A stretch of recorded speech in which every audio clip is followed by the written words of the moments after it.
You've just been watching Art Bats at the Steelyards. Welcome to the Beatport and Creamfields studio with Sarah Story and Jess Izzat.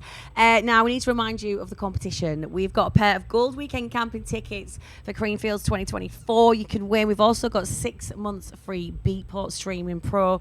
Plus, we're going to chuck in a limited edition Creamfields and Beatport t-shirt, which we actually don't have one. Oh, we do have one. Oh, God, you got me in the face there. Wow. Fine. You could I've win got it. this as well. And all you have to do is answer this question. What year was the first Creamfields? What year was the first Creamfields? To enter, all you need to do is write your answer and hashtag Creamfields 2023. And the winner will be chosen at random and announced at the end of the day. We actually have like a little wheel and you'll be able to see your name spinning around, and then we basically pick it at random, and yeah, you could be joining us right here at Creamfields next year. So next up we have an incredible guest with us. Please welcome Fatboy Slim. Hello. How are we doing? I'm good. Just arrived. Yeah, Just you're looking arrived. fresh. I am looking fresh, Yeah. and most of all, not muddy. Yeah. I seem to be the only person here who isn't splattered with mud in some way. Apart from you two. Where have you? No, hang on. Look Oh, at oh, yeah, these. oh, yeah, Look yeah. at these. Have you brought any wellies with you? Have you I got- haven't. No, You I've just haven't? come straight from Ibiza. And this morning they said bring wellies. I'm like, so I didn't bring any. Literally from Ibiza, so at what point am I picking up some wellies? But yeah. Well, I'd have to say the weather in Ibiza this morning was actually way worse than it is here. We've seen some No. videos. Yeah. It looks Yeah. really bad weather. Yeah, we were 3 hours on the tarmac waiting for a thunderstorm to clear. So So That's so annoying. intense. that's good that I'm here. Yeah, well, we're happy that you're here. We're happy you've made it. We want to ask you about the industry because we want to find out what is your perspective on performing at festivals like Creamfields, like since it's evolved over the years. How do you find it now? It's fabulous. I mean, I love my job, so I love all the sides of it, whether it's little clubs or big festivals. But there's something about Creamfields and Glastonbury that are just kind of on their own, that they've got a history and a vibe to them, and that's the reason that we keep coming back doing it year after year. Because most festivals, you do them and then they won't have you back for like 2 or 3 years. But Creamfields is like, it's a gang, and we all turn up. It's the same people every year. Yeah. And it's I think.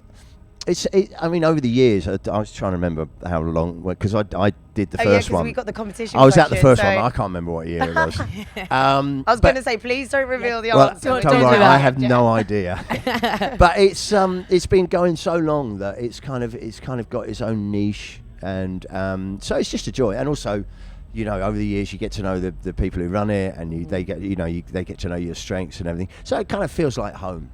How's it evolved over the years, would you say? Like, what's been the positive changes? I think the camping side of it's better. Yeah. Not having it so close to Liverpool city centre. Yeah. It was quite edgy, shall we say, the first few years. Right.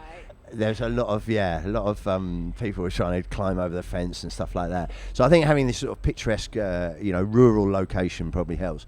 But I think, the biggest change I've noticed was when it went to camping, when it wasn't just a day festival, because people, if you turn up here on the Thursday, especially because I generally play on the Sunday, most people have been embedded for 4 days, so whatever inhibitions they arrived with are probably gone. And All gone out the there's a window. feeling of community and togetherness, and again, if it's muddy and wet, that just brings people together. So, it being like a 4-day thing now, rather than just everybody goes absolutely spastic for one afternoon. And so tonight you've got the Fatboy Slim Love Stage. Yes. Talk to me about some of the artists that are playing there. We have got LP Jobby, who's my favourite DJ She's in the smashing it at the Yeah. minute. Sorry? Smashing She's it, like smashing literally She's smashing it. smashing Yeah, Doing so I well. bumped into her really early a couple of years ago in Miami, and we just got on really well. And then it's one of those people I just seem to always be doing shows together, and we've sort of become friends. So it's great to have her. And then we've got Vintage Culture on Straight for Me. It's going to be a groovy. And again, it's someone just told me, said your tent's in really good shape. I'm like, what do you mean really good shape? They said, well, a lot of the site isn't in really good shape, but your tent is. Oh, that is such a relief. I bet you landed and you were like, okay, this is good. It's still intact. Well, I was set for having a roof over our heads, because I've done the main stage a few times, and it's always a bit edgy. Yeah, I was on the runway stage yesterday, and luckily the rain just stopped as I started, because I was just thinking no one's going to come because there's no cover on it at all. But It's always a little bit worrying. Yeah. Yeah, really worrying. It's the risk we take with British festivals. Isn't Yeah, it? it is. It really is. And can we find out about any new projects, any new music maybe you're working on, or any new events that you're doing? Not really. I don't really do a lot of new music. There is a couple remixes? of. There's a little cheeky remix that I'm doing at the moment, which I can't. Feel like you're being I can't proper cagey say, about it. We're can't like, say come too on, much. give All us I can do something. is cryptically go, doo wah wah wah. That's all I'm saying. And then there's a tune. Well, there's a tune that I've been playing in my set that I think is going to end up as a single. Okay. There's a vocal which I've kind of Are these all going to be making it into the set tonight? They one isn't. Because it's not done enough yet, but the new one of mine is sort of in some form is in the set. Yeah, it's called Role Model. Okay. It's called Role Model, and it's the really rude one. Okay, good. Good. I'm glad. Well, we're welcoming with all arms here on this stream. We have a couple of audience questions actually from people who've been getting in touch over the day. So Fatboy Slim, incredible name, says, "How did you get your name?" I just had to make up a name. I was at that point I was in a band called Freak Power. I was also Pizza Man, and I was also the Mighty Dubcats. And my mate Damien at Skint Records says, "Oh, do you want to do this other project, this different kind of music?"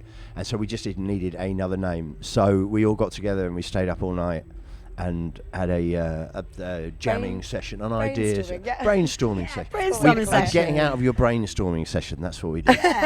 And it just had a good ring to it, but it doesn't mean anything. I kind of thought I thought they might have had meaning behind it, but it isn't. Okay, fair enough. From the same person, what do you drive? I imagine, what car do you drive?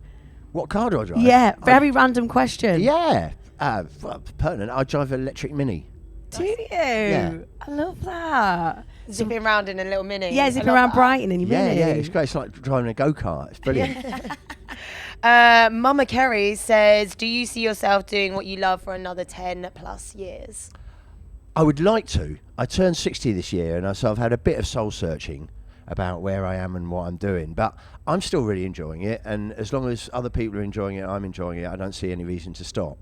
And I still seem to be able to do the late nights, and I still have my passion for it. So as long as I've got a passion for it, I'll carry on. If you'd asked me when I was 50 if I'd still be doing it when I was 60, I'd go, no, probably not.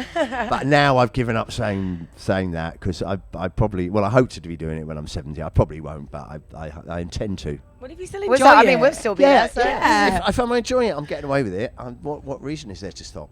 Yeah. And also, during lockdown, I had a little taste of retirement, and it didn't suit me. No, fair enough. And finally, from Glog78, they say, "I would love to hear how much the success was stressful for you. Have you found, becoming this huge star? Did you find it stressful to deal with?" I think there was a time. There was a time when I was kind of like a pop star, and especially when me and Zoe first got together, we became this sort of tabloid thing.